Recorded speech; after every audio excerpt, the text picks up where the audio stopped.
Welcome to Truth Meets Fiction, your home for timeless stories, unforgettable characters, and the kind of content that stays with you long after the credits roll. Whether it's fact, fiction, or somewhere in between, you'll find it here. Let's begin.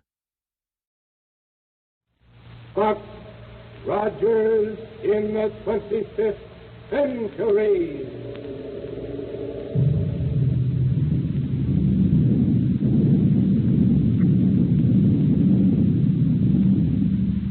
Buck Rogers is back on the air. Buck and Wilma and all their fascinating friends and mysterious enemies in the super-scientific 25th century. This program is brought to you by the makers of Popsicle, Fudgicle, and Creamsicle, those delicious frozen confections on a stick. Now I have a swell surprise for you. The famous winner of the typical American boy contest has now become Popsicle Pete. And here's a message from him. Hello, everybody. I sure am glad to meet you. And boy, am I glad I was picked to be the typical American boy. Because now I'm Popsicle Pete. I always wanted to be on the radio, and now I have a chance to tell you about some wonderful presents you can get, free. Gee, you ought to see them. Hundreds of them. You get them just for saving bags from nifty Popsicle, Fudgicle, and Creamsicle. Some gifts, even better than Christmas. You can get a wristwatch, a movie camera, table tennis, a wallet, a doll. Gee, lots of gifts. Just save the bags from Popsicle, Creamsicle, and Fudgicle on a handy stick. Boy, do they taste good. Wholesome, too, and nourishing. Made fresh every day of the finest ingredients. The biggest 5 cents worth anywhere. And say, kids, get the free illustrated Popsicle gift list at your ice cream store.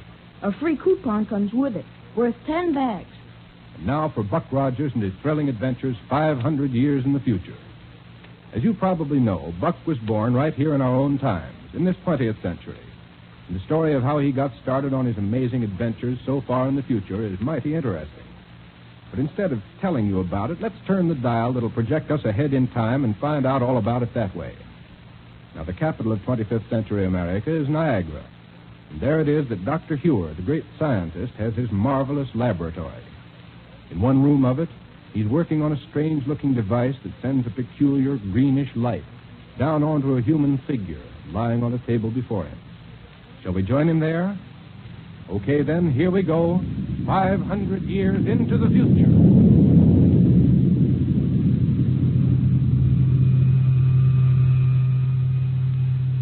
The ray is putting you to sleep.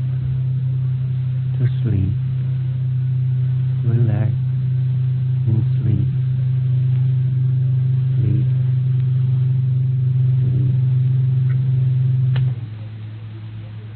Good. The ray's had its effect. Now I can go ahead. Yes, come in. Oh, hello, Wilma. Hello, Dr. Hewer. My, why don't you have more light in here? Coming in from outside, I can hardly see a thing in this spooky greenish glow. Part of a little experiment I'm conducting. Oh. But tell me, have you seen anything of Black Barney here in Niagara? Why, no. Hasn't given up his job of Prime Minister on Mars, has he? Oh, no. But one of his Martian rocket ship factories has worked out a new control device for me. I rather hoped he'd get here with it today. Oh. Meantime, I've made ready for a final test of this little invention here. Like to stay and see it? I'd love to, Doctor, and you know it, but I just dropped in to find out if you'd seen any sign. Oh. What's the matter? Doctor, what's happened to him? Eh? Is he all right? Doctor! I see. What's happened to him? Why is he lying here on the table? Don't worry, Wilma. Don't worry. Doctor, what are you... He has offered to be the subject of my test. That's all. But then, why is he... Simply lying here, comfortably asleep, under the influence of my electro-hypnotic ray. Oh. I was afraid something had happened to him. Not a thing. Surely you don't think for a minute that I'd do anything No, of course not. But the electro-hypnotic ray... Are you sure this experiment won't hurt him in any way? Oh, absolutely sure. Well, you can't blame me for being a little shocked for a minute. But what's that thing up near his head that looks like a miniature power plant with a loudspeaker on top of it? That, Wilma, is my latest scientific achievement. My newly perfected electro-hypno-mentalophone. Your what? Well, you remember the mentaloscope, don't you? Sure. When you put a person under the mentaloscope, all his memory showed up on a sort of moving picture screen. That's right. and this is an adaptation of it. With this, the electro-hypno-mentalophone, the memories of the subject will come to us verbally, through the loudspeaker here.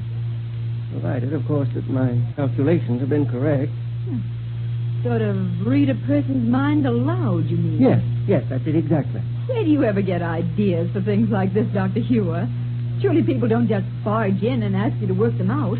Hardly. The scientific research and experimentation that led up to the development of this machine was started way back in the 20th century. Why, I always thought that the people back in the 20th century weren't much better than savages in what they knew about scientific things. Oh, not at all, Wilma. Oh, we owe a great deal to the scientists of those days. Were it not for the groundwork laid by men like Einstein, Fitzgerald, Compton, Millikan, and the rest, we'd be without a great many of the things we have today. They never really got anywhere with rocket ship development or anything like that, though, did they? Well, successful rocket flight depends on two things that have been brought into existence only recently. One of them must be a neutron. Yes, inertron. The material that defies gravity and makes it possible to lift a big spaceship off the Earth and away from its terrific gravitational pull without too much waste of power. And what's the other? Impervium. The only metal capable of withstanding the high temperature of rocket blast for any length of time. But now, let's go ahead with this experiment. Yes, let's. And you can tell me how this apparatus works as we go along, and just what it does to them. Well, not very much to tell you about the apparatus itself, Wilma, except that here, in this little pad under his head, is an extremely sensitive and high-frequency response piezoelectric oscillator of quite complicated design. Yes, I guess so. Yes. And I've succeeded in tuning it to receive the minute electronic impulses that emanate from his brain. Yeah. Through the medium of a super-radiating protonoformer. Oh, yes, Oh, what? In other words, we're able to obtain sufficient amplification of the impulse output to register audibly through a process of thermionic note magnification. That's all there is to it. I think I'll understand it better when I see this thing work. I shall be very much disappointed if it doesn't. Oh, don't you worry about that, Doctor. Your inventions always work. I have been rather lucky in most of my experiments, haven't I? Lucky. Well, now let's proceed with this one. All right. Anything I can do to help? No, thanks. First of all, we'll have to switch in the electronoformer. Gives the electronoformer a sort of eerie sound. Yes. And now, when I switch on this microphone and speak to him, my words will be registered directly on his brain. Not through his ears, you understand, but directly on his brain. Uh-huh. And if we're successful, we'll receive his subconscious response through the loudspeaker. Go ahead, Doctor. Now, young man, what is your name? I said, what is your name? Buck Rogers. Wilma, it works. But, Doctor... My invention's a success. But, Doctor, what happened? It works even better than I thought it would. He didn't move his lips, though. And how could we hear him talk if he didn't move his lips? It read his mind aloud, Wilma. It read his mind aloud. Sounded right like his real voice, though. Well, of course, because he thinks of speech in the same manner that he utters it. Great day, it doesn't seem possible. Ask him some more questions. Yes, by all means. Listen. Buck, you were born back in the 20th century, were you not? Yes, sir. But this is the 25th century. You see, Wilma, his memory's preserved intact. May I ask him a question? Surely, go ahead. Go ahead. Buck, how did you happen to come to the 25th century? One day in the year 1919, I was in the lower workings of an abandoned mine near the city of Pittsburgh. Yes? All of a sudden, the supports that held up the walls and ceiling gave way and the whole thing caved in on me. Yes? Some kind of peculiar gas was released. It put me to sleep. It kept me in a state of suspended animation for 500 years. Then the ground shifted and let in fresh air and I woke up. Well, how did you know you were in suspended animation for 500 years? Instead of the year 1919, it was the year 24-something. To be exact, it was 24... How did you know what year it was? I was told about it by Lieutenant Wilma Deering, a beautiful girl soldier I met when I first did it. Oh, then you knew Wilma Deering. Oh, I certainly do. She's the finest and bravest girl who ever lived. Why, Wilma... Buck Rogers? Yes? Did you Did you find anything new and different when you first came into the 25th century? Oh, a great deal, thanks to Dr. Hewer, Dr. Hewer? the greatest scientist who ever lived. What's this? Nowhere in the universe is there a scientist who's done so much good for humanity, or done anything that can even begin to Wait. compare with. Wait a minute, Buck. Yes? Just forget Dr. Hewer and go on with what you were saying. But he's the man who invented the first rocket ship that took us to the moon. And it was that trip that proved the practicability of interplanetary flight. Practicability of interplanetary flight. Nothing wrong with this machine, Doctor. Where else have you gone by rocket ship, Buck? But first to Mars, where we helped King and Aldo put down an invasion by the Martian Tiger Men. Yes. Then to Saturn and the Saturnian moon, Venus, Jupiter, and even far-off Pluto. Which planet did you find most interesting? Well, that's hard to say. Jupiter has the biggest field for exploration simply because it's so much larger than the rest of the planets. Very true. Do you expect to do any more rocketing around through outer space? Well, there's nothing else I'd rather do, sir. Well, Wilma, do you like my little contraption? Oh, it's wonderful, Doctor. I told you it would work. Well, is there anything else you'd like to ask, Buck, before I turn off this green ray? Let's wake him up and see if he remembers anything that happened during the experiment. All right. Go ahead. All right. Come on, Buck. Wake up. Huh? I say, wake up. You've been asleep. Sleep? Uh-huh. Oh, hello, Wilma. Hello. Hey, where'd you come from? What are you doing here? I've just been let in on the test of Dr. Hewer's Electro-hypno-mentalophone. Yeah. Oh, and doggone it. Instead of helping you with your test, I fell asleep. Say, I'm awfully sorry, Doctor. Sorry? Oh, yes, sir. I was going to help Buck, you. I put you to sleep with this machine. Oh, really? That's right. Oh, I guess that's one on me, then. How'd it work? Even better than I expected. Oh, good. Oh, it was marvelous, Buck. You told us your whole life history without even opening your mouth. Hey, now, wait a minute. It's all right, Buck. You didn't say a single thing you shouldn't have. Oh, thank goodness for that. Let's put Wilma under us. Oh, no, you don't. Oh, you have to do something for excitement around here. Come on, Wilma. Oh, you're never satisfied unless there's something exciting going on, are you, Buck? Oh, it's not as bad as all that, Doctor, but things have been sort of slow around here lately, and Wait until we start making tests of the new type of gyrocosmic relativator I've just devised. a new one.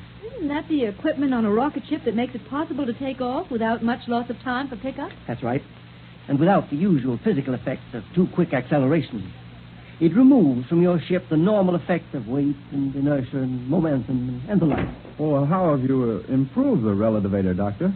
Buck, if this new instrument does what I hope it will, there'll be practically no limit to the speed of a rocket ship immediately upon taking off. Good night. Imagine getting into the control cabin, opening the power lever, and going a couple of 1,000 miles an hour just like that. That's exactly what we'll be able to do, Wilma. Boy, that hardly seems possible, does it? But when can we test it out, Doctor? Have you already got it installed on a rocket ship? No, Buck. As a matter of fact, I don't even have it yet. Huh? Oh, it's been made up all right. The one we'll use for the test, but it isn't right here yet. I don't understand, Doctor. Well, yes, sir. Can't we get it here? The sooner we can get it and start trying it out, the sooner we can break the monotony of just sitting around here doing... Wait, Buck. Listen. Yes, Doctor. I hear it, too. Well, yeah. Hear it? Yes, sir. Well, what under the sun is it? Look here, out of the window. Look, here's Wilma. And it's coming right down this way. Wilma!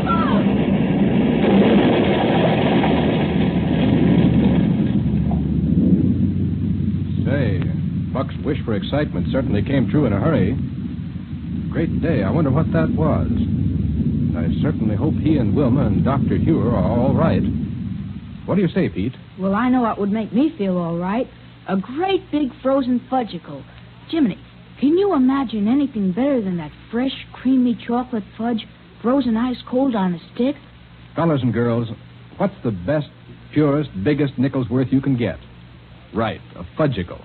Delicious and full of healthful energy. Made only from pure milk products. Swell to eat and easy to digest. And don't forget to save the bags for those wonderful free prizes. Exciting gifts like cameras, dolls, sweatshirts, gorgeous jewelry, and lots of other things. Now listen, kids. Be sure to get your free popsicle gift list at your ice cream store. Don't take no for an answer.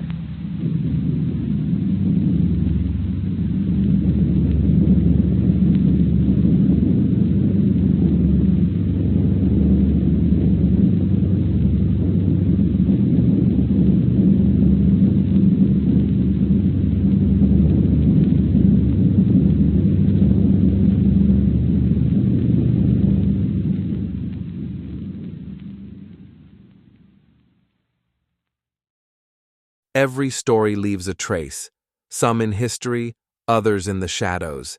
If this one made you think, question, or shiver just a little, you're in the right place. This is Truth Meets Fiction. Until next time, stay curious, stay sharp, and don't believe everything you're told.